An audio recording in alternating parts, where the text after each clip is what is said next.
Meus irmãos, vamos abrir o texto bíblico, as Escrituras em Atos 17, verso 1 a verso 9. A gente vai seguir a sequência da segunda viagem missionária de Paulo. Atos 17, de 1 a 9.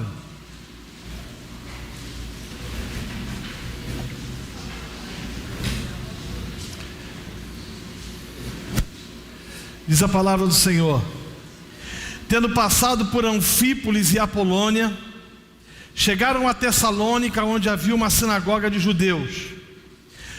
Paulo, segundo o seu costume, foi procurá-los e por 3 sábados arrazoou com eles acerca das Escrituras, expondo e demonstrando ter sido necessário que o Cristo padecesse e ressurgisse dentre os mortos. E este dizia a ele: é o Cristo, Jesus, que eu vos anuncio. Alguns deles foram persuadidos e unidos a Paulo e Silas, bem como numerosa multidão de gregos piedosos e muitas distintas mulheres.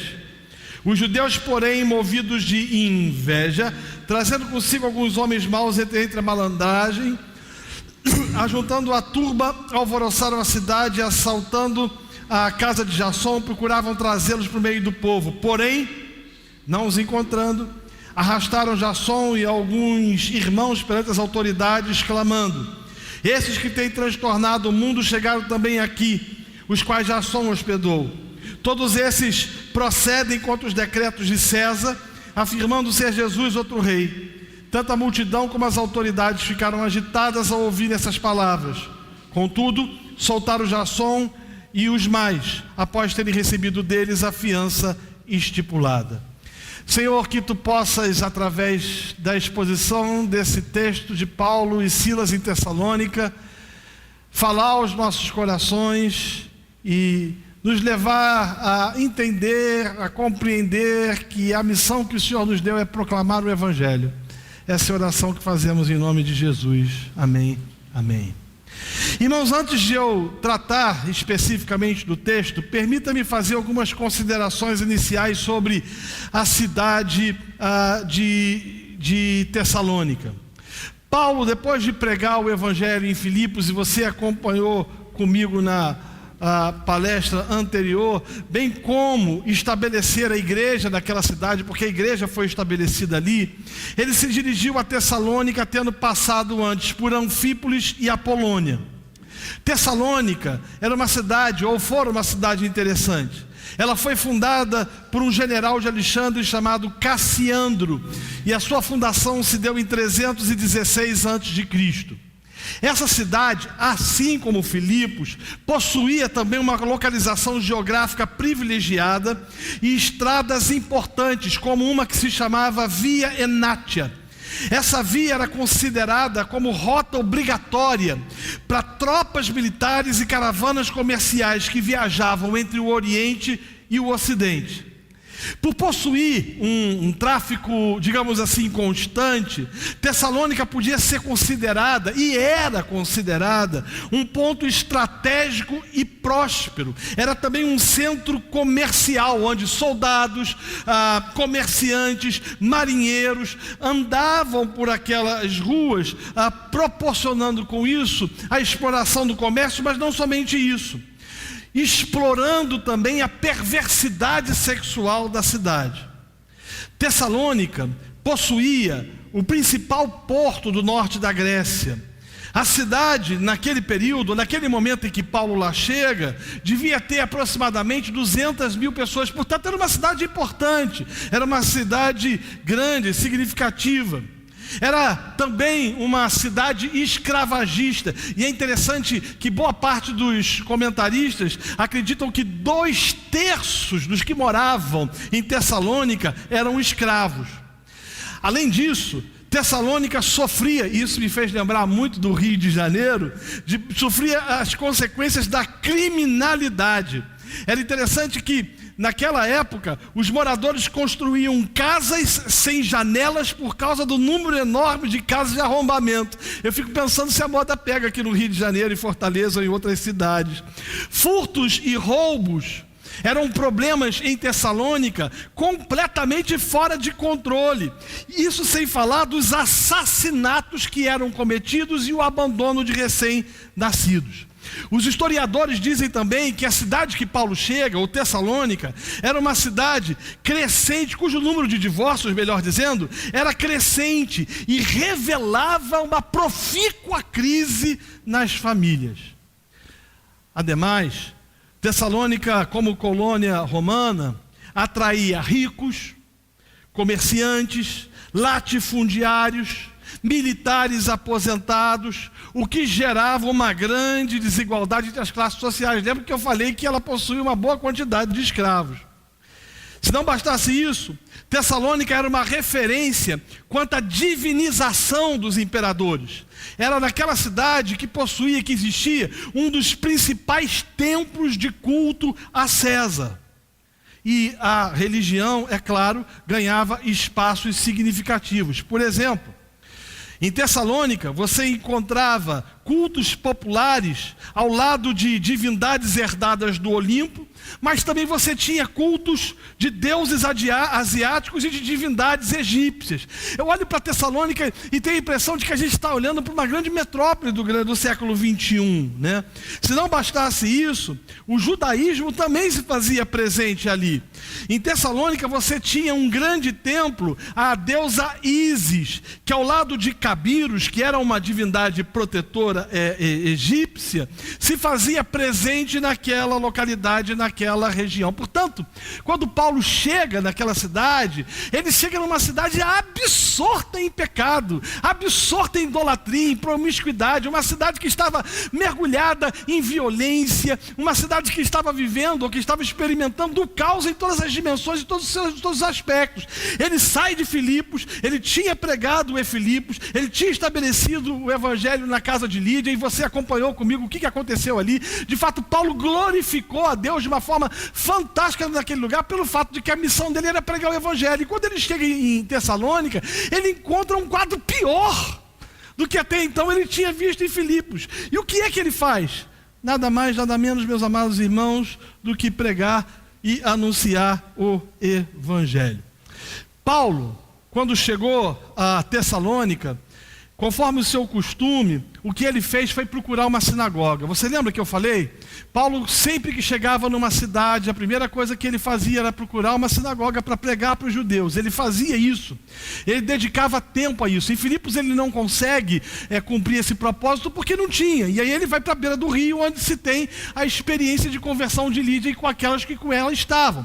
Mas em Tessalônica ele encontra. E diz o texto que ele permaneceu ali por 3 sábados. 3 sábados consecutivos, Paulo vai para ali para pregar o evangelho. Enquanto isso, as escrituras não nos dizem nada, mas a impressão que temos é de que ele talvez tenha olhado para os costumes, para os hábitos da cidade, e aquilo tenha mexido com ele significativamente. Só que quando Paulo arrazoa, ou quando ele prega efetivamente para os judeus, ele salienta pelo menos 3 pontos importantes, digamos assim. Primeiro, acompanhe o texto diz que Paulo arrazoou com eles, com os judeus, sobre as escrituras. Eu acho isso interessante demais. A primeira coisa que Paulo faz com os judeus, ou que ele trata com os judeus, é tratar especificamente das escrituras. Repare que mesmo numa cidade eclética e cosmopolita como Tessalônica, onde devido à variedade de deuses, bem como percepções ideológicas filosóficas, Paulo não abre mão de usar as escrituras. Isso é fantástico, né? Ou seja, ele está numa cidade imiscuída, mergulhada em pecado, uma cidade cheia de deuses, de percepções teológicas, filosóficas, sociológicas, das mais variadas, das mais distintas possíveis, mas ele chega para aquele grupo, o que ele faz é pregar as escrituras. E aí eu olho para a igreja evangélica brasileira, que tenta de alguma forma contextualizar, e nessa perspectiva da contextualização, ela abandona as escrituras, o que não foi feito por Paulo. Paulo não abriu mão, em primeiro lugar, de usar as escrituras, até porque para o apóstolo, as escrituras fundamentavam o seu entendimento de que Jesus de fato era o Messias esperado. Ele está diante de judeus. Agora um fato interessante que vale a pena ressaltar aqui. Paulo sempre quando estava com os judeus, ele dizia que Jesus era o Messias. Sempre quando ele estava com os gentios, ele dizia que Jesus era o Senhor. Essa capacidade de Paulo de tramitar entre os grupos diferentes, de anunciar o evangelho de forma sábia, é fantástica. Não adiantava para Paulo chegar para gentios e falar que Jesus era o Messias. Havia necessidade que Paulo chegasse para os gentios e falasse que Jesus era o Senhor, e usar a expressão Senhor, Quírios, apontava para o fato de que ele estava dizendo que Jesus era de fato maior efetivamente do que César, que era considerado Quírios. Mas quando ele arrasoa com os judeus, ele usa as escrituras como fundamento, como base. Esse é o primeiro ponto. O segundo ponto, o texto diz que Paulo arrazoou com os judeus falando sobre o padecimento de Cristo. Se você for ver as pregações do livro de Atos, tantas que foram feitas por Pedro, quanto as que foram feitas por Paulo, todas elas estão centradas em Cristo. Todas elas estão sentadas no Evangelho. Todas elas apontam efetivamente para a encarnação do Filho de Deus. O discurso paulino sempre continha o fato histórico de que Cristo padeceu e morreu na cruz. Meus irmãos, deixa eu dizer algo para você. Não é possível pregarmos o Evangelho sem que tratemos especificamente dessa verdade. Não é possível anunciarmos o Evangelho sem que falemos do Filho de Deus que se fez gente, andou entre nós e morreu na cruz. Anular ou esquecer esse fato significa anunciar ou proclamar um evangelho, entre aspas, que parece o evangelho, mas que não é o evangelho. Então Paulo usa as escrituras e fala através das escrituras, que as escrituras referendam ou mostram de que Jesus de fato era o Cristo, de que ele tinha padecido no Calvário pelos eleitos. O que nos leva a entender que, do ponto de vista paulino, a cruz deve ser o centro do evangelho. Preste atenção nessa afirmação que eu vou lhe trazer agora. Um evangelho sem cruz pode parecer evangelho, mas não é. O evangelho que não anuncia ao homem de que o Filho de Deus foi crucificado por causa do pecado dos eleitos e que levou sobre si as nossas transgressões e as nossas iniquidades, que não proclama a verdade inequívoca e inexorável, meus amados e queridos irmãos, daquilo que Cristo fez na cruz, não é o Evangelho. Há uma frase de Stanley Jones que me acompanha sempre. Ele diz o seguinte: a cruz é a chave. Se a gente perder essa chave, a gente fica perdido.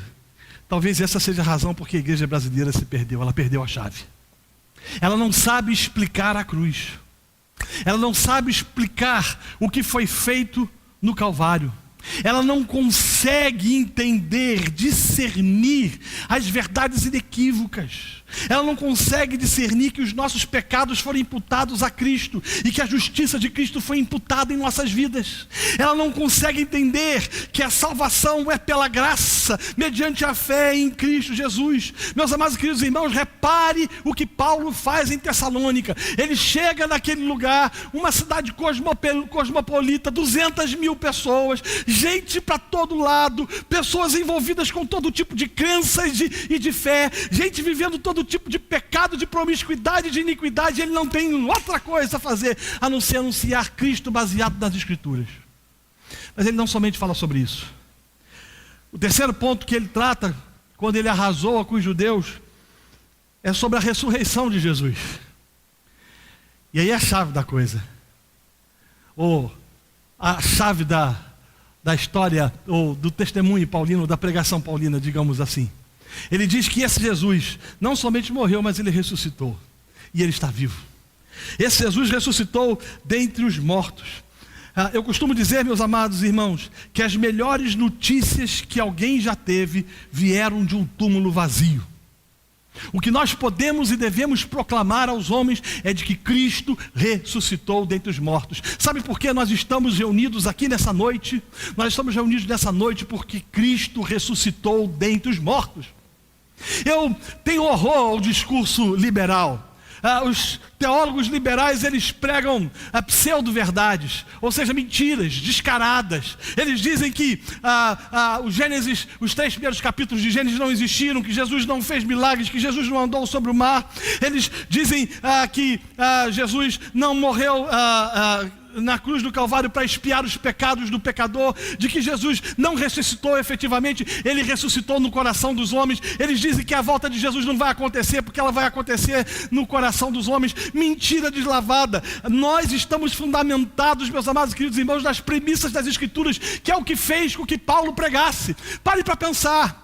O que fez com que esse homem andasse pela Ásia e pela Europa pregando o Evangelho era a certeza inequívoca de que, fundamentado nas Escrituras, Cristo tinha morrido e tinha ressuscitado.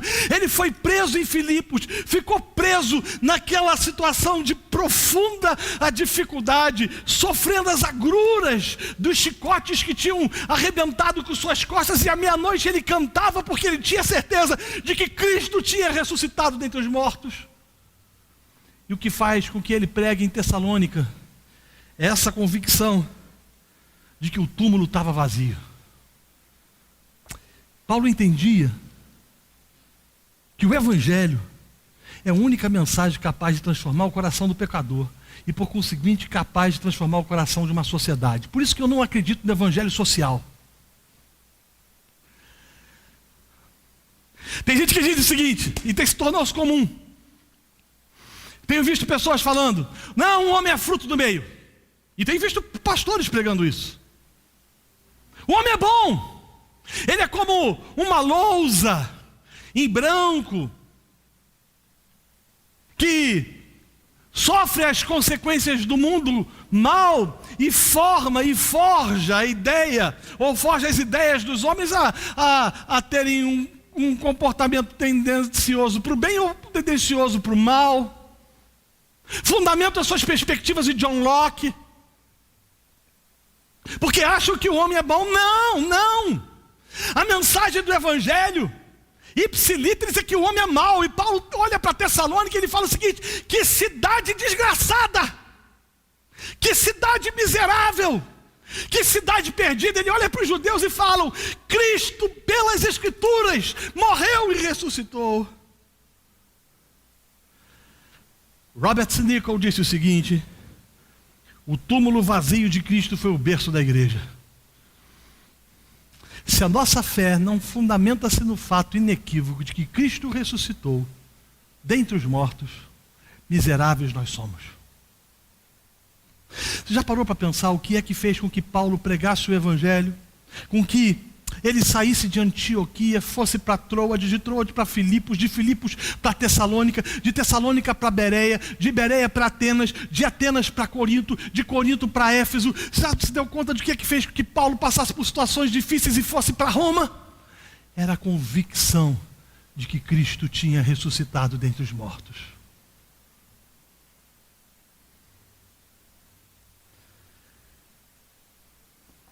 Quais foram as consequências da pregação de Paulo? Em primeiro lugar, quando o Evangelho é pregado, preste atenção, meus irmãos.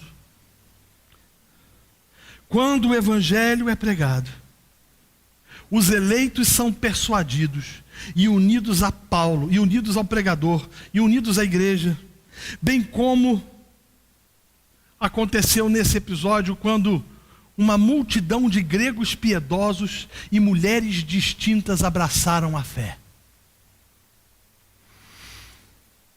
As nossas conversões, elas são superficiais na igreja brasileira, porque a gente prega uma coisa parecida com o Evangelho que não é o Evangelho. O nosso Evangelho é um Evangelho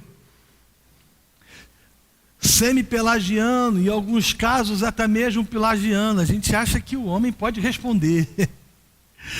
Porque no fundo a gente acha que o homem é bom, quando na verdade as Escrituras nos mostram que não é. E quando a gente prega essa mensagem, essa dura mensagem que diz que Cristo morreu por causa do pecador, e eu bem sei, meus amados e queridos irmãos, que não é politicamente correto nos dias de hoje falar sobre pecado. Eu não sei se você já se deu conta, mas existem igrejas que é proibido você falar sobre pecado. Outro dia eu estava pregando no sul da Bahia e um pastor compartilhou comigo uma experiência triste que ele teve. Ele disse que ele tinha assumido uma igreja e começou a pregar sola a Escritura e tota a Escritura, ou seja, somente a Bíblia e toda a Bíblia. Começou a pregar as boas novas e proclamar as escrituras, as verdades contidas das escrituras. Num domingo à tarde o telefone tocou na casa dele. Era uma voz diferente. E ele percebeu, e a esposa dele que atendeu, no caso, percebeu que a voz estava abafada. E anonimamente a pessoa disse o seguinte: diga ao seu marido para ele parar de pregar a Bíblia. Ele tem que pregar coisa que faça com que as pessoas se sintam bem. Ele tem que pregar uma mensagem que leve as pessoas a acharem, ou entenderem, ou pensarem de que Deus quer que elas sejam felizes.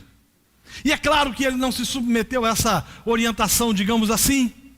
E ele continuou pregando as escrituras e descobriu mais tarde que quem tinha feito aquilo tinha sido o presidente da junta diaconal da igreja dele. Já se deu conta que tem gente que não quer que a gente pregue o evangelho? Reparem o que Paulo faz. Em Filipos ele prega o evangelho. Em Tessalônica ele chega, ele não tem outro discurso. Ele fala, as escrituras dizem e apontam para Cristo. Este morreu e este ressuscitou. E quando a gente prega o evangelho, o Espírito Santo convence os eleitos do pecado, do juízo, da justiça. O problema é que numa sociedade pragmática como a nossa, a gente sempre quer dar uma mãozinha a Deus, porque a gente acha que na verdade o Senhor não tem poder suficiente para poder convencer o pecador. Segundo lugar, segunda consequência da pregação de Paulo. Diz o texto que os judeus, movidos de inveja, trazendo consigo alguns homens maus dentre a malandragem, ajuntaram a turba, alvoroçaram a cidade e assaltaram a casa de Jasson, procurando trazê-los para o meio do povo. Eu precisava de 1 hora para tratar somente desse verso, principalmente do que diz o verso, a parte do verso que diz alvoroçaram a cidade, as implicações disso. Todavia, deixe-me adeter a um ponto principal. Quando o evangelho é pregado, como dizia o Dr. Martin Lloyd Jones, não somente os eleitos respondem e são salvos, mas quando o evangelho é pregado, os réprobos têm os seus corações endurecidos e ficam enfurecidos pela mensagem anunciada. Um dos problemas da igreja evangélica brasileira é que a gente deixou de pregar o evangelho como deveria. E a consequência disso é que nós nos tornamos palatáveis, agradáveis na nossa mensagem. E aí talvez você esteja dizendo, quer dizer então que eu tenho que ser duro, firme. Não é isso. Porque quando a gente parte para esse pressuposto, a ideia que se tem é de que Paulo arrogantemente disse o seguinte: olha, vocês estão todos condenados. Não é isso. Você percebe em Paulo, entre linhas, tanto em Filipos, agora como em Tessalônica, que o que motivava ele e o que o levava a ele era o entendimento e a compreensão nítida e clara de que Jesus precisava ser anunciado para a salvação dos perdidos.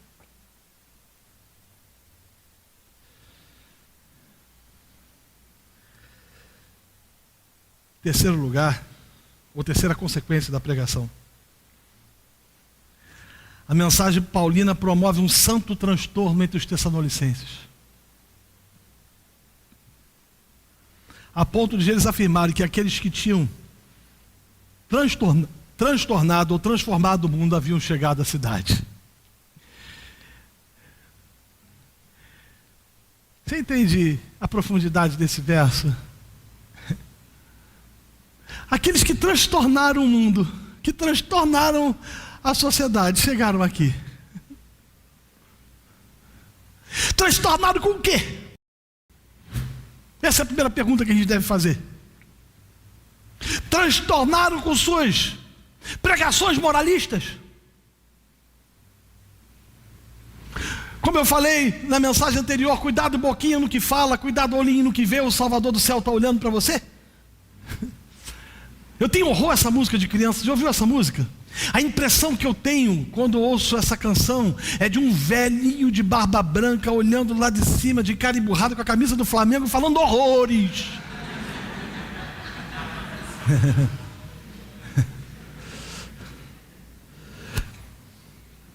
O que transtornou o mundo?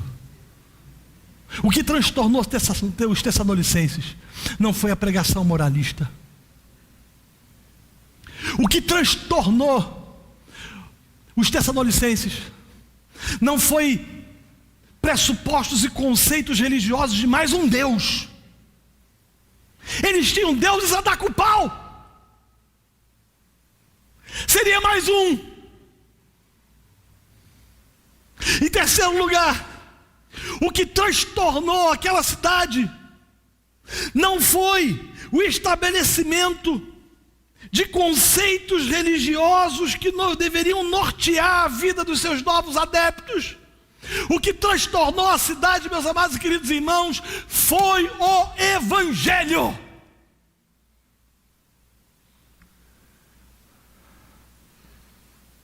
Mas a gente às vezes não sabe nem responder o que é o Evangelho. Às vezes a gente não sabe nem responder quem é Jesus. Eu lembro de uma adolescente, de um pastor, membro de um pastor, de uma igreja de um pastor amigo meu, e que ela fazia parte da classe de novos membros. E ela ia passar pelas águas batismais. E o pastor tinha o hábito de fazer uma entrevista com todos aqueles que desejassem passar pelas águas do batismo e tornar-se membro da igreja. E ele atendeu um grupo, ou tantos outros, e chegou a vez dessa menina de 16, 17 anos. E ele começou a sua entrevista perguntando: mas fulana, me diga uma coisa, quem é Jesus? E ela respondeu: pô pastor, Jesus é um cara maneiro. Jesus é um cara show de bola. E ele percebeu que alguma coisa estava errada, que ela não estava entendendo muito bem, e ele perguntou assim: mas quem é Jesus para você? Por exemplo, Jesus é Deus? E ela fez assim com as mãos: não acredito. E ele falou o quê? Pastor, Jesus é Deus. Eu morria sem saber disso, cara. E a gente percebe que como ela existem tantos outros que não sabem explicar o Evangelho. Que boa notícia é essa? Essa boa notícia de que estávamos mortos nos nossos delitos e nos nossos pecados, de que estávamos condenados ao lago de fogo e enxofre, mas Deus amou o mundo de tal maneira que enviou Jesus Cristo para que todo aquele que nele cresce não perecesse, mas tivesse vida eterna. E era isso que impulsionava Paulo a andar por toda a Ásia e por toda a Europa, pregar Cristo. O problema é que a gente acha que a fé reformada é incompatível com a evangelização, e aí a gente vai se entrincheirando.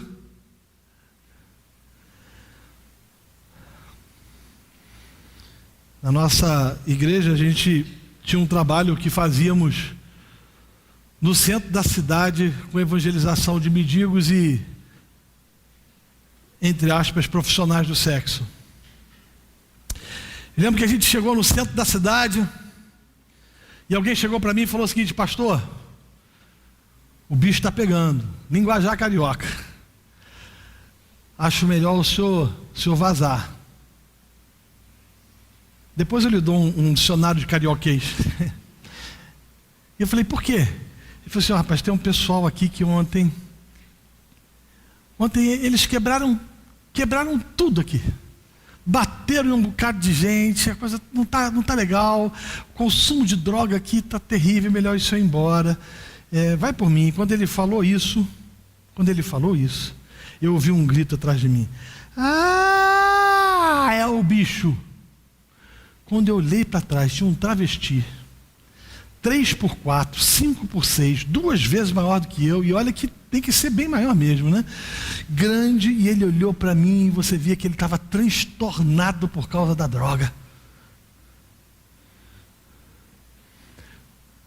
Eu olhei para aquele homem e eu fiz algo que, de certa forma, foi inusitado. Eu me aproximei dele e o abracei. A ponto de, se alguém passasse na rua, dizer o seguinte: eu vi o pastor Renato abraçado com um travesti. E quando eu o abracei, aquele rapaz começou a chorar.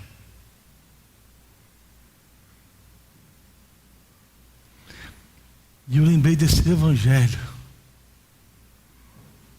que transforma o pecador,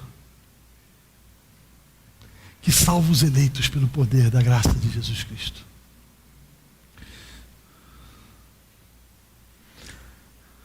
ele transtorna a cidade.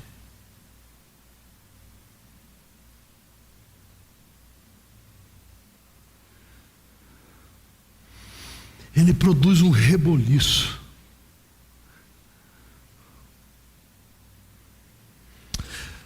Preste atenção nessa frase que eu vou proferir agora. O Evangelho não é uma discussão ou debate. É uma proclamação.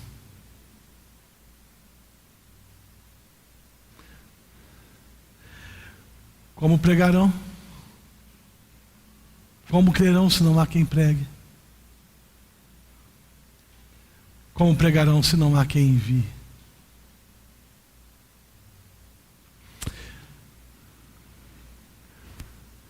Tanto em Filipos quanto em Tessalônica, Paulo prega o Evangelho para a glória de Deus.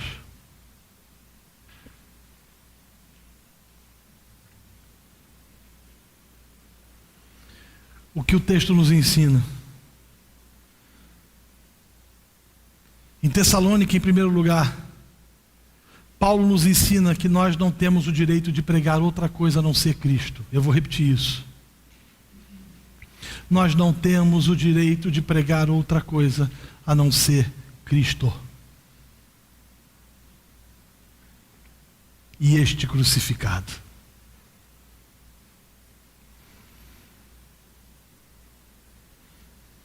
Segundo lugar, em Tessalônica, Paulo nos ensina que o verdadeiro evangelho, quando pregado, ele promove a abertura dos olhos dos eleitos, mas ele desperta ódio dos réprobos.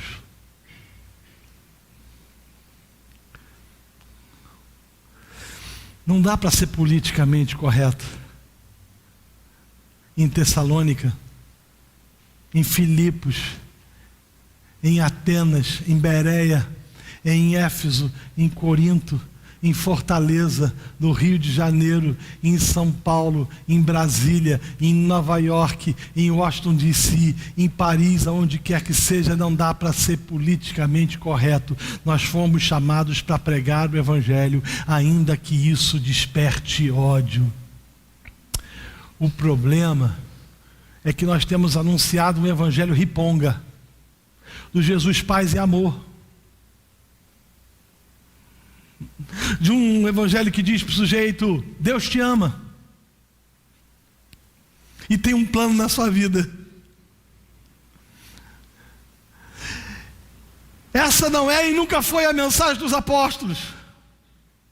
A mensagem dos apóstolos era assertiva, dizendo o seguinte: os homens pecaram e estão destituídos da glória de Deus e precisam se arrepender dos seus pecados, e salvação é somente por Cristo, e os eleitos eram salvos, mas os que não eram eleitos, os réprobos, meus amados e queridos irmãos, resistiam a essa verdade, e resistiam de forma odiosa, com ojeriza. O que nos leva a entender que nós não somos diferentes. Se pregarmos o Evangelho, despertaremos daqueles que nos ouvem ódio. Sabe por quê? Nós fazemos parte de uma sociedade que não quer ouvir falar sobre pecado, pelo fato de que o pecado foi relativizado. Essa é consequência de um mundo pós-moderno. O relativismo faz parte do nosso tempo. Alguns dizem o que é pecado, e a gente vê a sociedade caminhando a largos passos para um buraco. E a igreja brinca de poliana, fazendo o jogo do contente, como se nada tivesse acontecendo, e deixa de anunciar a mensagem, a clara, nítida mensagem que Paulo pregou em Filipos, e agora ele pregou, e agora ele prega em Tessalônica, a necessidade de arrependimento em Cristo. Terceiro lugar, em Tessalônica, Paulo nos ensina que a mensagem do Evangelho encontra aconchego nos mais variados tipos de pessoas. Isso é lindo. O texto nos mostra que judeus, gregos piedosos e distintas mulheres ouviram e acolheram a mensagem da cruz. Veja bem, é o cumprimento de Efésios capítulo 2 e Efésios capítulo 3. Judeus e gregos. unidos em torno do Evangelho. Deixa eu vos dizer algo. A única verdade, o único conceito capaz de unir judeus e gregos, capaz de unir republicanos e democratas, esquerdistas e direitistas, ou seja lá o que for, é a mensagem do Evangelho. E Paulo, quando escreve aos Efésios capítulo 3, verso 10, ele fala que quando isso acontece, a multiforme sabedoria de Deus é manifesta a principados e potestades. E a ideia paulina é o seguinte: é como se potestades e demônios do inferno olhassem a unidade da igreja e ficassem abismados com aquilo, o que só é possível acontecer pelo poder do Evangelho. O fundamento da igreja não tem sido o Evangelho.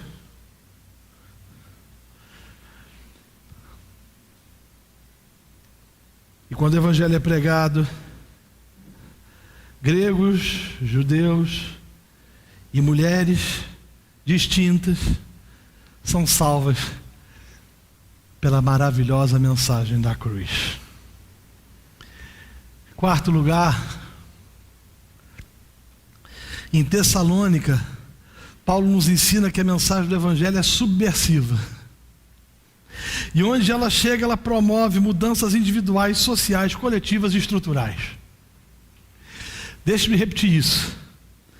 Em Tessalônica, Paulo nos ensina que a mensagem do Evangelho é subversiva. E onde ela chega, promove mudanças individuais, sociais, coletivas e estruturais. A TMI está errada pelo fato de que ela acha de que mudanças estruturais e sociais precisam acontecer primeiro que o Evangelho. Às vezes eu vejo pessoas que defendem a teologia da missão integral dizendo que o que importa é oferecer pão e não a mensagem do Evangelho. Você pode oferecer pão para o indivíduo que está mergulhado em pecado, ele se alimentar e ele continuar caminhando para o inferno, e a sociedade a qual ele faz parte e continuar em estado de putrefação. Todavia, quando o Evangelho chega na vida do indivíduo, ele é transformado de tal forma que não somente ele é metamorfoseado, mas aqueles que estão ao lado dele. O que dizer, por exemplo, de Genebra, de Calvino? Quando Calvino chega a Genebra, quando a reforma começa em Genebra, a situação era lastimosa. A história diz que as pessoas costumavam jogar os seus excrementos pela janela. O dinheiro era emprestado para outros ou outras pessoas a juros exorbitantes. O comércio era terrível, meus amados e queridos irmãos. Lipsilíteres, o cara tinha que estar com o olho na missa e o olho no padre, porque senão ele era roubado.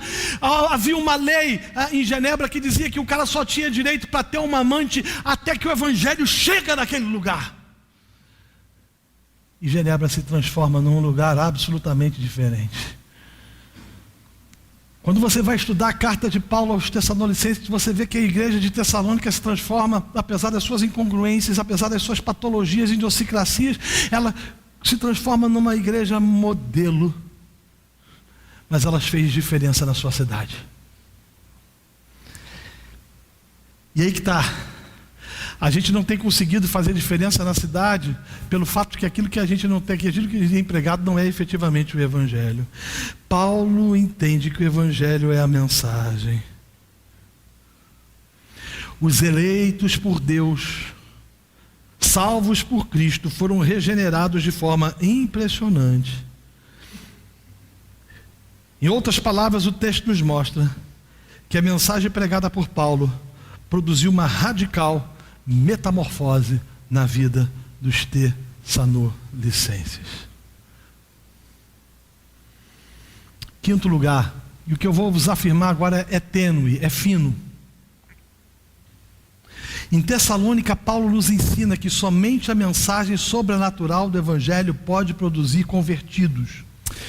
Deixe-me abrir um parêntese. Quando eu falo sobre mensagem sobrenatural, eu não estou falando do reteté de Jeová. Eu não estou falando da experiência mística, mas eu estou falando de que somente aquilo que o Evangelho pode fazer, porque ele vem de Deus, ele brota de Deus, ele nasce de Deus, ele chega na sociedade. E esse Evangelho, essa mensagem sobrenatural, ela difere do pragmatismo dos nossos dias. Quando Paulo chega em Filipos, e ele se aproxima do desesperado, o carcereiro, ele fala o seguinte para ele, ele não fala o seguinte para ele: olha, cara, a situação é complicada, mas a gente está montando um grupo de ex-carcereiros ou de carcereiros aqui em Filipos, que vai poder servir de mútua ajuda para você nesse momento de crise e dificuldade. Ele não fala: na casa de Lídia tem uma mulher, sabe, ou tem um grupo de pessoas, ela é uma empresária, e esse pessoal está fazendo uns grupos lá, sabe, de acolhimento, e você vai se sentir bem, e você vai ficar tão feliz que você, como diz lá no Rio de Janeiro, vai poder contar para todo mundo da favela que você nasceu. Ele é assertivo, ele diz: crê no Senhor, o quê? Jesus.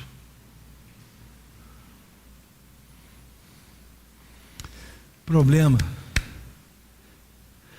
é que a gente acha, no fundo, que a gente precisa dar uma mãozinha a Deus, e essa herança do pragmatismo americano tem sido um câncer para a igreja evangélica brasileira.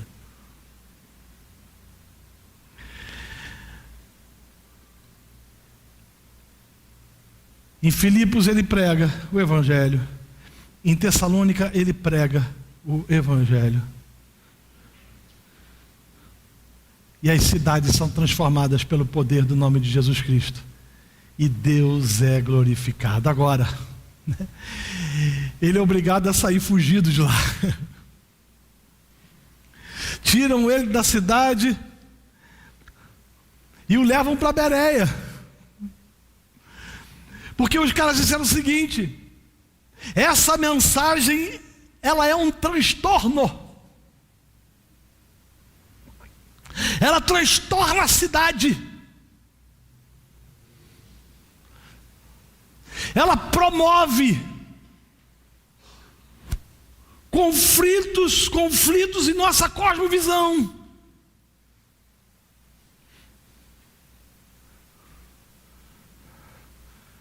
E os homens odeiam o Evangelho. Odeiam o Evangelho. Quando eu estive em Roma, teve 2 lugares que me marcaram muito.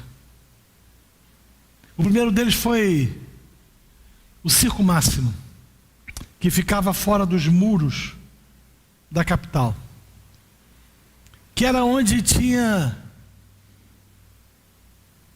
aconteciam os sacrifícios, digamos assim, os assassinatos dos cristãos. A cerca de 1 quilômetro do Circo Máximo, 2 quilômetros aproximadamente, você tinha a entrada das catacumbas, onde os corpos dos santos eram enterrados e onde muitos deles prestavam cultos. As catacumbas têm uma característica interessante: elas estão a 5 a 7 metros abaixo da terra. Quando você desce, a temperatura cai assustadoramente. Você não pode andar pelas vielas sozinho, porque você pode se perder e não voltar mais, porque são quilômetros de catacumbas, de túmulos de crentes. E eu fui andando com um guia e olhando as lápides. Muitos deles assassinados. Mas as lápides traziam algumas afirmações interessantes. Primeiro, a esperança deles,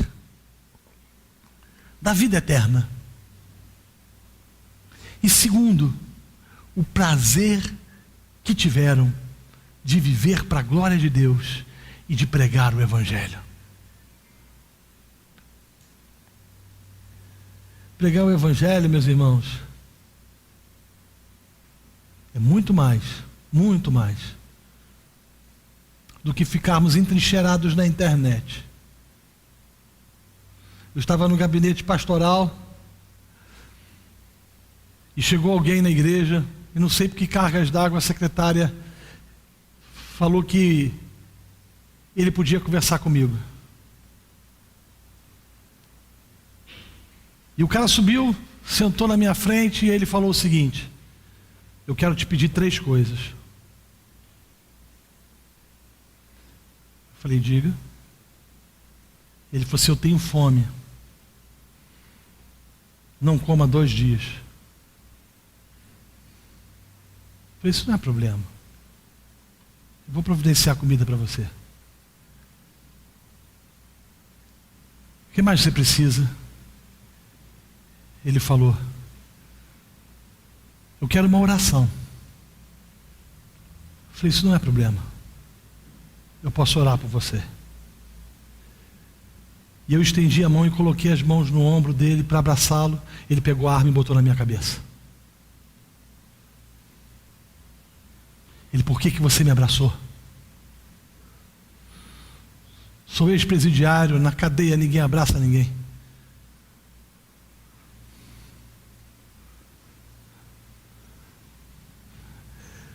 Fui tomado por uma compaixão daquele homem. E continuei abraçando e falando da bondade de Cristo, da beleza do Evangelho. E aquele homem largou a arma no canto, começou a chorar e foi tocado pelo poder da única mensagem capaz de transformar o coração do pecador, que é Cristo.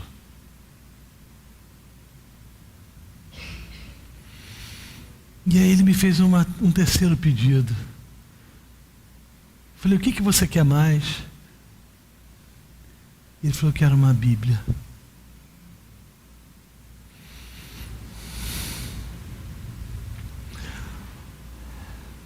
Estava com minha esposa andando na rua, um dia de semana que chovia copiosamente no Rio de Janeiro, e a gente passa por debaixo de uma marquise. Estávamos sem carro, e tinha duas crianças, uma de 6 e outra de 7 anos aproximadamente, chorando compulsivamente.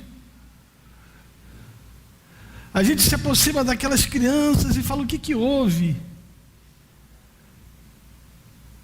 E eles falaram: nós não podemos voltar para o morro. O bicho pegou lá.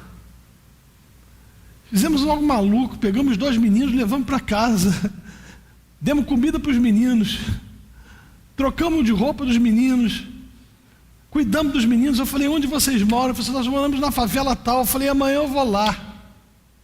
A última casa da favela. Quando eu cheguei naquele lugar, um lugar de extrema miséria,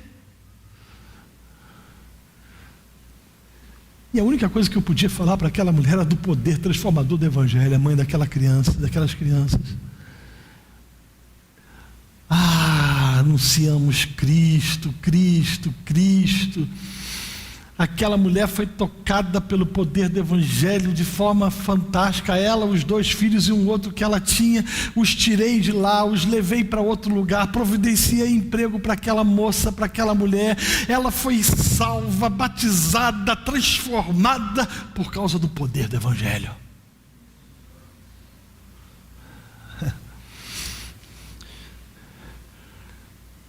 Mas a nossa fé reformada faz com que a gente fique entrincheirado na internet, digladiando com arminiano.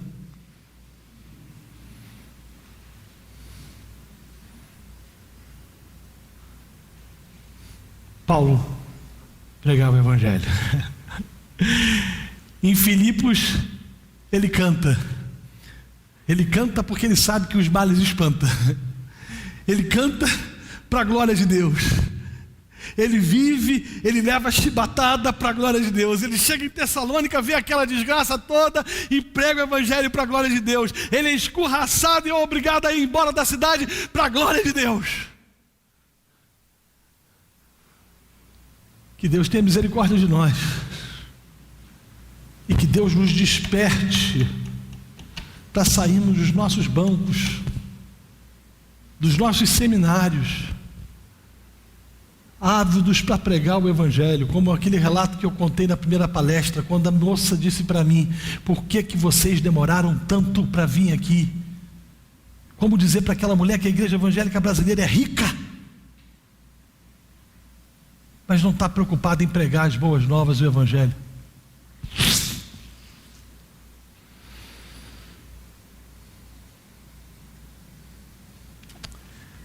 O Evangelho de Paulo não é o Evangelho do pragmatismo, não é o Evangelho fundamentado em mensagens naturais, relacionais. A mensagem pregada por Paulo é sobrenatural. E eu quero deixar isso bem claro: esse sobrenatural é a verdade inequívoca de que Jesus morreu na cruz do Calvário. Eu concluo lembrando de um episódio ocorrido também no livro de Atos, não com Paulo, mas com Pedro. Capítulo 10. Pedro está na casa de Cornélio. E se você for fazer a exposição de Atos capítulo 10, você vai perceber que Pedro, assim como Paulo, anuncia o Evangelho. E quando Pedro termina de anunciar o Evangelho, o Espírito Santo desce sobre a vida daqueles que estavam sobre aquela casa. Não da perspectiva da segunda bênção, como os pentecostais dizem, não é isso. Mas sim com o entendimento e com o conceito de que quando nós pregamos o Evangelho, o Espírito Santo convence os eleitos. Portanto, meus irmãos, nós não temos o direito de pregar outra mensagem a não ser o Evangelho. Amanhã eu falo sobre Paulo em Bereia e depois Paulo em Atenas. Que Deus nos abençoe em nome de Jesus.